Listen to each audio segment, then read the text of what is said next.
Chapter 16 of A Lad of Metal, After the Fight.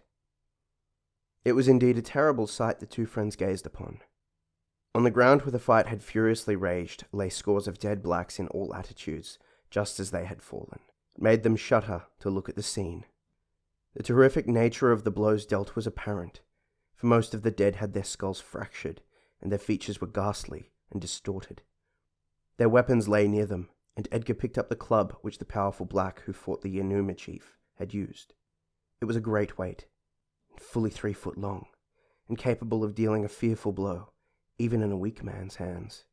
The end was covered with blood and hair, showing that the Karaku had killed many enemies before he was slain. "You will bury these men?" asked Edgar. "The Yanuma must have burial," said Yaka. "The Karaku are not fit to be hidden away." And he struck a fallen black, who still showed signs of life, over the head with his club. "That was a cowardly thing to do," said Edgar. "They are not fit to live," said Yaka, and went on. "What a brute he is after all," said Will, in a low voice. "He is no better than the others." "He is a savage at heart," said Edgar, "and we must make allowances for him." "If he kills defenseless men like that," said Will, "I would not give much for our lives if he felt disposed to turn upon us." "He will not do that," said Edgar. "We are his friends, these men his enemies. Had the Karaku won, they would have treated the Yanuma in the same way. This savage warfare is the same the world over, I expect. It is a horrible sight." "Over 100 killed," said Yaka, with a savage smile, "and we have many prisoners." "Shall you kill the prisoners?" asked Edgar. "Yes, and leave them as a warning to the tribe." "How will they be put to death?" asked Edgar, who had read of the tortures inflicted by savages in Africa and elsewhere. "That will be decided," said Yaka. "The Yanuma know how to kill their enemies." After a gruesome tramp over the battlefield, they returned to the camp. The victorious Yanuma were already commencing to celebrate their triumph. Edgar saw a group of prisoners, about 40 or 50 in number, bound with thongs made of some kind of reed or long grass. They all looked terror-stricken, and evidently knew what was in store for them. "Poor wretches," said Will. "It would be a kindness to shoot them." "We must not interfere," said Edgar. "It would be risking our lives to do so. Even Yaka would not stand that." "You saw a dance at yonder," said Yaka. "You will see a genuine war dance soon." Towards night, the big men of the tribe assembled around Yaka, and all squatted on the ground. "They are deciding the fate of the prisoners," said Will. "I hope it will not be very awful." The consultation did not last long, and Yaka came towards them. He seemed pleased at the prospect before him, and laughed harshly. "Ha ha, it is good," he said. "All die a dog's death." "Will they be hanged?" asked Will. "Some," said Yaka. "Wait and see." There were many trees near the camp, and they had big white branches a good height from the ground. 10 of the Karakus were brought forward and thrown down under the trees. They were then raised feet first and bound with their heads downwards round the trunks of the trees. Others were drawn up, feet foremost, over the branches, and left hanging with their heads touching the feet of the others. Edgar protested to Yaka, but he took no notice. The black was looking at the fearful scene with savage delight. There was no mercy to be got out of Yaka, so Edgar did not speak to him again. Other blacks were brought to these trees, cast down on their faces, and spears were driven through their backs, pinning them to the ground in such a manner that they could not get free. Their cries were fearful, and made the place seem like a hell upon earth. Some of the cruelties were too fearful to relate, and yet Yaka watched it all with fiendish glee. When the last prisoner had been tortured and left to die a lingering death, Yaka was satisfied. "We cannot trust you after what we have seen," said Edgar. "We shall go back. Guide us to Alice Springs. If not, we must risk it and go alone." Yaka was dumbfounded. He could not understand the reason of their distrust in him. He had acted according to the customs of his tribe, and knew, had the Karaku won, the Yanuma would have been treated in a similar way. It was the fortune of war. The Yanuma had gained the victory. Why should the white men mistrust him because the tribe had taken their just revenge? "Yaka is your friend," said the black. "You have come to no harm. We make war in our own way. You killed many men with big guns. I have seen them fired. They kill many at one shot. It is more terrible than ours." "We do not torture prisoners," said Edgar. You are no better than these savages." "I am the son of Enuma," said Yaka. "Therefore I am the head of them. The head guides the body. I am the chief, the king, and I am above them all." "You are as cruel as they are," said Edgar. "If you are the king of the Enuma, why did you not kill these men at once, not torture them?"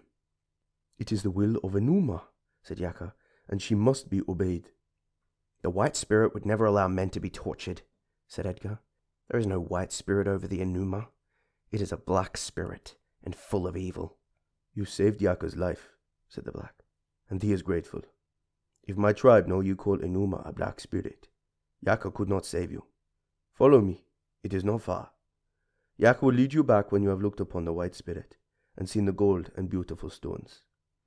The agonized groans of the tortured blacks sounded terrible, and Edgar said, "Kill these men, and we will go with you." Yaka hesitated, and Edgar, noticing it, said, "I took your hand in friendship. Now it is stained in blood. Kill these men, and I will forgive you, and the White Spirit will be glad." "It shall be," said Yaka, and moved away towards the camp. How he prevailed upon the tribe he did not say, but the tortured men were killed, and their groans ceased, much to Edgar's relief. After this experience, there was no telling what might happen if another encounter took place with a hostile tribe, and the Enuma were defeated. Yaka, however, had no intention of proceeding alone, and Edgar and Will found the tribe was to accompany them. Marching many miles a day in the company of a tribe of warlike blacks was a novel experience. Edgar had many opportunities of noting how they lived and their habits. He soon learned that the Enuma were excellent marksmen, and could throw a spear with as great accuracy as he could shoot. They used their boomerangs dexterously. Yaka was an adept at throwing this peculiar weapon, which is almost in the shape of a half-crescent, and is made of very hard wood, smooth and shaved down to a sharp edge on the inside curve. Yaka could throw his boomerang high into the air until it appeared a mere speck, and it came down in a series of curves until it fell at his feet. No matter how far he threw the boomerang, it invariably returned to him. The first time Edgar attempted throwing a boomerang, he was rather astonished. Instead of going high into the air, it gave a few curves, then flew rapidly backwards, and Edgar had to duck his head quickly to avoid a blow. "It is not so easy as it looks," he said to Will. "Have a try?" Will took the weapon and tried, with no better result. In fact, he came off worse than Edgar, for he got a severe blow on the shin. The blacks were amused at the white man's clumsy attempts to throw the boomerang, and their grins of satisfaction exasperated Edgar. "They imagine we can do nothing in this line," he said to Will. "We must undeceive them, or they will have a very poor opinion of us. We have not many shots to spare, but it may be as well to show them how deadly a gun is." Edgar explained to Yaka that it was not fair the blacks should have it all their own way. "Throw your boomerang, and I'll engage to hit it in the air," said Edgar. Yaka did not care to risk his own boomerang, which was carved in a fantastic manner, so he took another, and, after telling the blacks what Edgar was about to do, he flung it into the air. As it came circling down, Edgar fired and hit it, but it did not split with the shot. The marks, however, were plainly visible, and the blacks were not only terrified at the noise, but amazed at the result. It was Will's turn next, and he elected to try his luck with a revolver.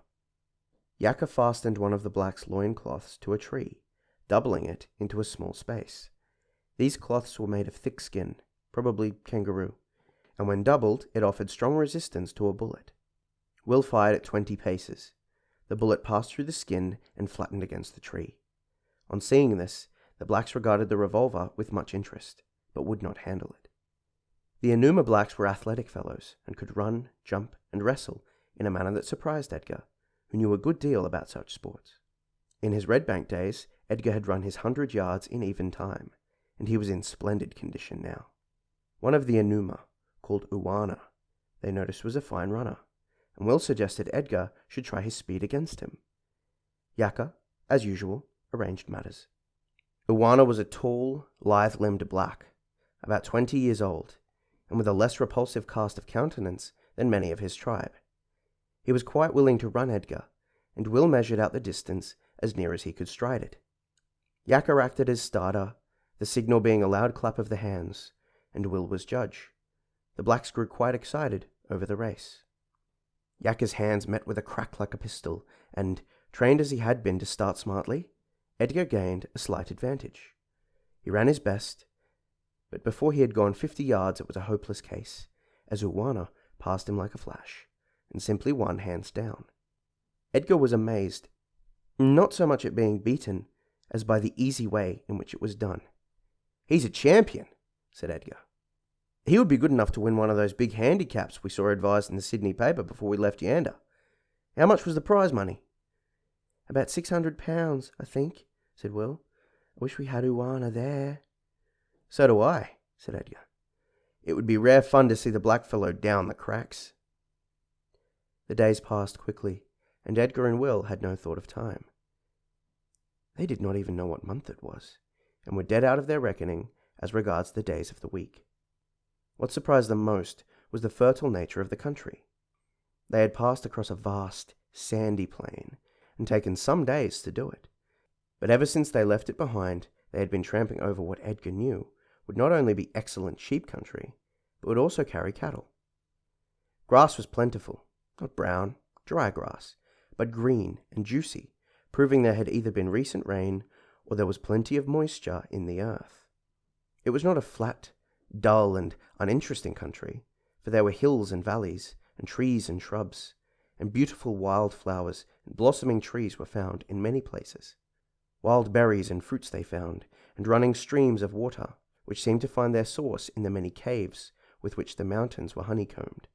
In some of these streams, which at times were sufficiently large to be called rivers, crocodiles were found, both large and small. The larger crocodile was voracious, and it was not safe to bathe when any of them showed their ugly heads, but the smaller species was harmless, and never ventured to attack them. The Enuma blacks were fond of the water, and often risked their lives bathing and swimming where crocodiles were to be seen. Uwana was especially venturesome, and often speared a crocodile in the water. Yakka said he had seen Uwana fight a crocodile with a shortened spear like a dagger for the mere excitement of the sport. Edgar managed to further earn the goodwill of the blacks by saving Uwana's life. The black dived into the stream and was swimming in the center when a huge crocodile appeared close beside him. The hideous creature opened its monster jaws, showing great ugly teeth, and in another moment would have ended Uwana's career. Edgar luckily had his gun with him, and taking a steady aim with the barrel used for ball, fired. The crocodile sank like a stone. Uwana was unaware of his danger, and at first thought Edgar had fired at him. This roused all the ferociousness in the black's nature, and it would have gone hard with Edgar had Yakka not come up and explained. When Uwana found out what Edgar had done, he showed his repentance for doubting him, and his thankfulness for his delivery from a fearful death, by kneeling down and putting both arms round Edgar's legs. He then looked up into his face with such sorrowful eyes that Edgar patted his woolly head, much as he would have done that of a big dog. End of chapter 16. Read by Ryan Jacob.